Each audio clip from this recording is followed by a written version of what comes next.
Anda kembali di Kabar Petang. Pemirsa, kita lanjutkan kembali dialog bersama Prof. Burhan dan Bang Daniel.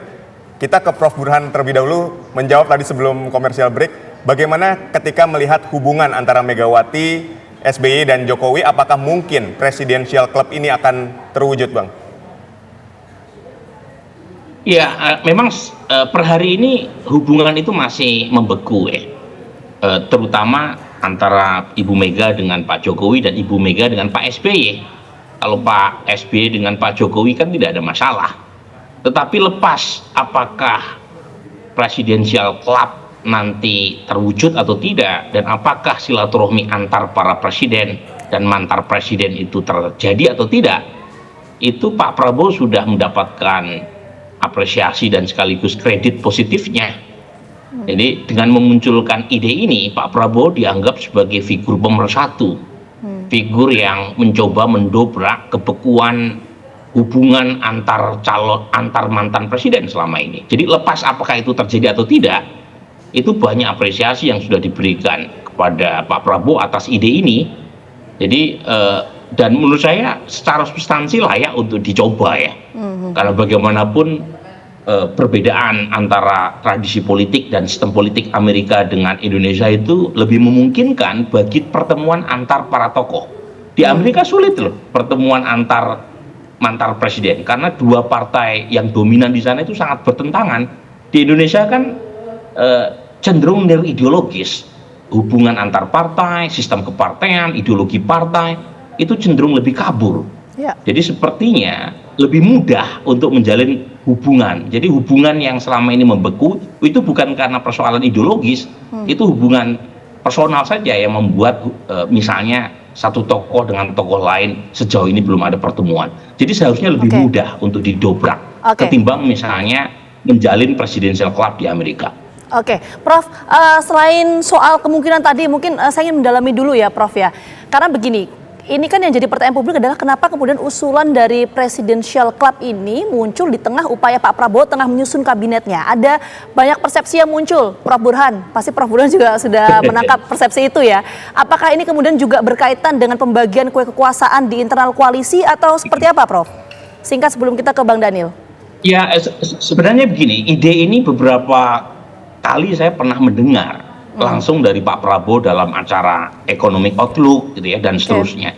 Jadi ini bukan ide baru, tetapi memang Presidential Club yang disampaikan Bu Daniel tadi yang itu marak belakangan ya, ketika presiden terpilih itu sedang mempersiapkan semacam rute atau peta jalan atau skuad kabinetnya mendatang. Jadi kalau kemudian muncul pemikiran atau tafsir politik seperti yang Gina sampaikan ya wajar.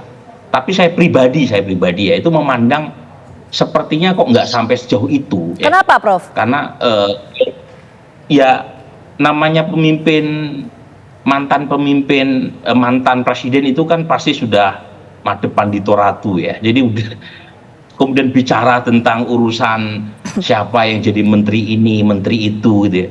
Itu kok sepertinya terlalu rendah gitu. Mungkin melalui pihak lain ya, tidak langsung dari misalnya Ibu Mega, tidak langsung dari Pak SBY, tidak langsung dari Pak Jokowi ya, mungkin ini tafsiran saya.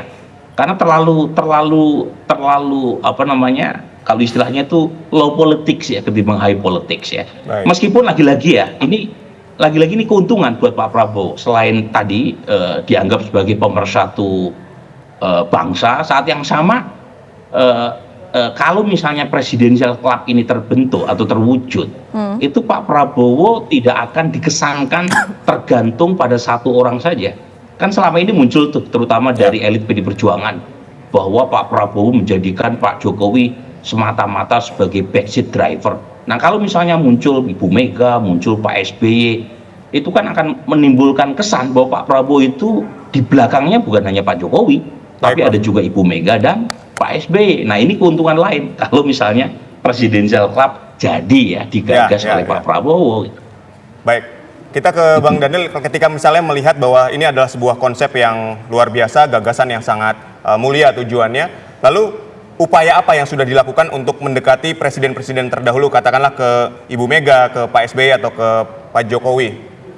nantinya gitu? Apakah Mas, sudah dipikirkan sampai ke sana? dalam sejarah panjang bangsa kita itu banyak bottlenecking, sumbatan-sumbatan komunikasi antar tokoh dan pemimpin bangsa kita. Namun pada momentum tertentu itu kemudian mereka bisa cair, mereka bisa bertemu, mereka bisa bicara masalah-masalah kebangsaan dan kenegaraan dengan baik. Nah, jalan tersebut pasti selalu ada dan Pak Prabowo berkeyakinan berulang kali menyatakan upaya mempertemukan, duduk bersama dan berpikir bersama untuk bangsa dan negara itu pasti bisa dilakukan. Misalnya saya berikan contoh yang sederhana saja.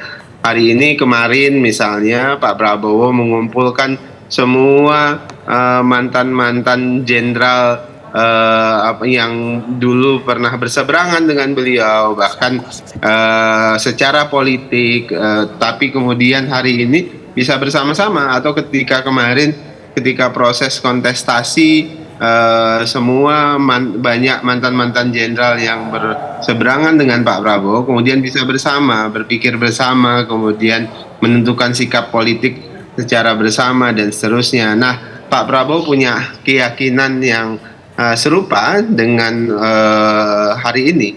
Artinya konsepsi dan kesadaran bersama bahwasannya ke depan kita butuh persatuan itu harus terus dibangun, karena itulah jalan yang dilakukan Pak Prabowo. Nah, secara teknis tentu hari ini kan sudah dilakukan komunikasi secara terus-menerus dengan pihak Ibu Megawati, kemudian dengan pihak dengan pihak Pak SBY, dan tentu dengan Pak Jokowi. Oke, baik Bang Daniel, itu tadi semangat persatuan yang ingin ditekankan oleh Pak Prabowo. Sekali lagi terima kasih banyak Bang Daniel dan juga Prof Burhan atas waktunya sudah bergabung bersama kami di KBR Petang. Sehat selalu.